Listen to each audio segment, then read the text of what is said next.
We've never borrowed pref in our firm history, but we are doing pref for the first time on Grand Riviera. So that's our first time borrowing pref. We have lent pref before, so we have experience with pref. We know it well, but our first time borrowing has now come. And the reason why we chose to use pref on this deal, whereas we haven't ever before, is because of a bit of the dynamics of the market today where senior leverage is. So at the end of the day, pref is just another form of leverage. And what does leverage do? It accentuates an outcome. Like you said, if the deal does well, layering on pref is going to make the deal do even better.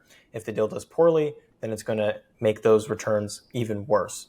So it's it's like any other form of leverage at a high level. And at the end of the day, the way I look at it, there are some nuances to pref for sure, because you have the current pay, you have the accrual rate, and then depending on the pref structure, the current pay requirement, which is the amount of interest that you're required to pay every single month, a component or all of it could be considered a hard pay requirement, which means that you are in default if you don't pay it. And then there's soft pay requirements, where basically it's kind of like if you have the cash flow to pay it, you pay it, otherwise you accrue it.